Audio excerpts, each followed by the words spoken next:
I'm sure that these two guys have got a little recruiting to do if you're in the state of Florida.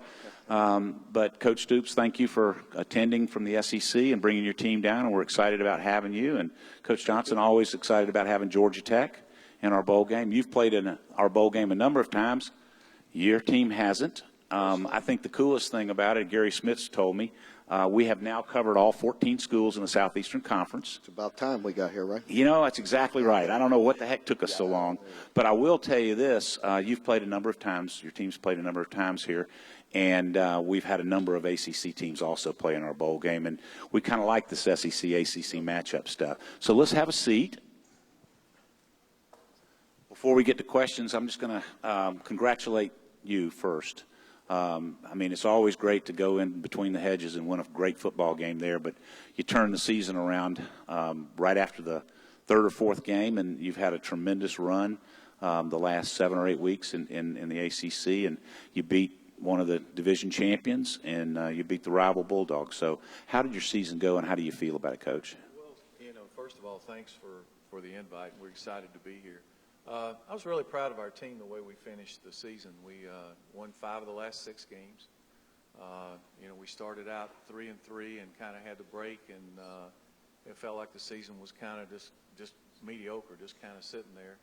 And, you know, we got fortunate and got hot a little bit, started playing a little better, and really finished up the season on a positive note. So hopefully we can carry that momentum into Jacksonville. Certainly we'll need to do that against what's a very fine Kentucky team that also, you know, finished strong.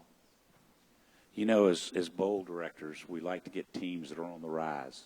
Also get teams that finish their season pretty dramatically. And you went and beat the number 11 team in the country. That's pretty special. But you did something, I guess, after the third or fourth week, and then you turned it around also, Coach. So tell us a little bit about your season. Well, I think just like Paul said, we were much the same. We didn't start the way we wanted to. We won 5 out of our last 7 and really turned it around. Really proud of our team and the way we played, and certainly capping it, beating Louisville was a big boost for us. So, again, we need to keep it going, playing coach in Georgia Tech, so it'll be a real challenge. Well, I know your fans are great fans. I told the story the other night, and I'll tell it again. In 1983, I went up to Kentucky, drove into the town. It was 11:30 at night, and there was a traffic jam in the middle of town, and I couldn't figure out what was happening, so I rolled my window down, and I asked the guy next to me. I said, "What's going on?" And he said, something called Midnight Madness. They play basketball in Kentucky or something like that. But the next day you went into the stadium, and I think y'all had won 3 or 4 games that year, and you were playing Florida, and the place was full, completely full. And the renovation of your stadium is just unbelievable. And your fans are responding, and they're coming, and they're filling it up every week. And talk about your fans. Well, absolutely. We have a phenomenal fan base. They go by the BBN, and they are certainly very energetic, very passionate, and that's what I said since I've been there. You know, the history of basketball, they deserve that recognition. They've been good for a long, long time, and so it only helps us. We bring our recruits to the basketball game. It's a phenomenal experience, but in football, we've really made a big push. Mitch Barnhart, the renovations to our stadium, Commonwealth Stadium, absolutely beautiful. We just moved into a 100,000 square foot football only, a $55 million football complex. So there's no excuses. We need to take our game to another level. We're proud to be here, participate in this bowl game, but our fans have been phenomenal. Our administration has been absolutely phenomenal. And for us and for football, there's no excuses because we have the support, we have the facilities, and we're well on our way to build a great program at Kentucky. That's great, Coach. You guys, it's funny because you played Notre Dame down here, and then you played Miami, so 2 pretty good football programs. Probably the best game I've seen since I took this job was your victory over Notre Dame. You run a little bit different type of offense than most people.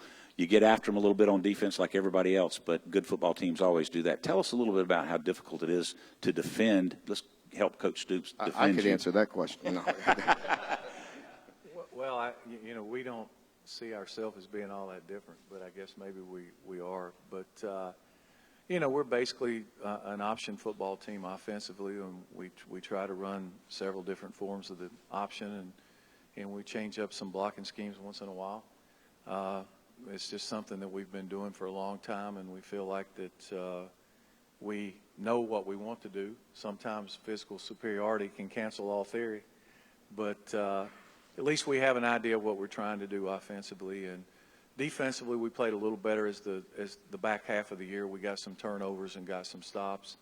Early on, we really struggled third down defense and getting off the field. And you know, it is kind of unique in what we do, but there's very few teams in college football anymore that don't embrace some form of the option and the zone read and those kind of things. And certainly, you know, Kentucky does a lot of that out of their Wildcat stuff and some of the things they do. So probably not as big a difference as people would make it out to be, really.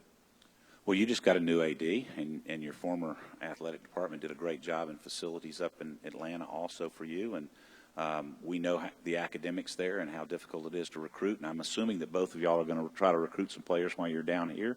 I sure hope that we didn't waste your time coming to Jacksonville. But you feel good about where you are and the recruiting class you've got coming in? Well, we do. First of all, you know, as you mentioned, we do have a new athletic director, Todd Stansberry, who's a former football player at Georgia Tech. So we're certainly excited about that and about his arrival and moving forward. And as you mentioned, we've got probably, I think, seven or eight kids on our team from Jacksonville area, North Florida. When we finish today, I've got a couple of home visits set up before we go back tonight. So it's an area that we like to recruit. There's a lot of good football here. You know, so, and we're excited again to be here. We've got a pretty good fan base in the North Florida area, in Amelia, Ponte Vedra, the Jacksonville area. So we're hoping that we'll have a good turnout as well. I'm sure you will. You're in the Eastern Division, but you're kind of over there where those West guys are, and you're having to probably recruit directly against some of the teams in the West. And most people say the SEC West is the best division in college football. So how's your recruiting going, and how do you feel about having to recruit against the Alabamas and the Auburns of the world? Yeah, thank you. Recruiting's gone exceptionally well for us. We're off to another good start this year. Hopefully we can close very well. Again, just like Coach said, we have quite a few players from the Florida area, all the way from down south, all the way up here to North Florida. So I spent quite a bit of time in Florida coaching at 3 different Florida schools, so very familiar with the talent in this area. We recruit exceptionally hard in Kentucky. We've done very well in Ohio, but yeah, we need to branch out a bit and cover quite a bit of ground, but it's going very well, and we're excited about trying to close here. Every coach that I ever talked to wants that 15 days of practice going to a bowl game. And I think that's obvious from going from when we joined and started our bowl game in 46, there were only 6 of us. Now there's 40 of us. I'm assuming that's very important for those 2 weeks of practice to get those in preparation for the following year. What's your approach to bowl games? Are you trying to get ready for next year? I know you're trying to win a football game. There's no doubt about that. But you got a lot of young players to get some more reps, get an opportunity. Just tell us that. I was just picking Coach's brain. You know, it's my first bowl game as a head coach, so Coach and I were just talking about some of our schedules. You always have to balance it. Our players are finishing school right now. They have the challenge of finals next week as well. It's been a long, grueling season. So we gave them a couple weeks off. We'll get back at it this Friday and practice for 3 days. Then we have to give them a few days off for finals, and then we'll get back into it. But I think there will be a mix about developing our young players and working and basically trying to get some extra practices like a spring practice for development reasons. And then we have to get on to the preparation with the real challenge of playing Georgia Tech, and it's super important. We just talked about the great finish that both of our programs have, and this next game will be an extension of that. It'll be very important for us to try to get to victory, so there'll be a lot of preparation on Georgia Tech as well. Great. Coach? Well, yeah, I think along the same lines, I try to find a balance for our guys between, I think going to a bowl game is somewhat of a reward for the players on their season, and at the same time you want to make sure that you're getting ready for the opponent that you have to play. So we spend a little bit of time with our young guys, maybe not as much as some of the others. What we're really trying to accomplish is to get them prepared for spring practice. So get them up to speed, because all year they've been on scout teams and they haven't had a chance to do that. So we'll take the end of each practice right up until about the last week before the bowl game and work with those guys on fundamentals. But, we're in the middle of finals at Georgia Tech, and that can be very difficult for our young men. So we'll probably get about, maybe 10 practices in. It's futile to try to practice during finals at a place like ours. You're not going to get anything accomplished. So our big focus will be on trying to finish the season strong. Midway during the year when it looked like that we were going to be out of our division race in the conference, we set a goal to try to get to 9 wins.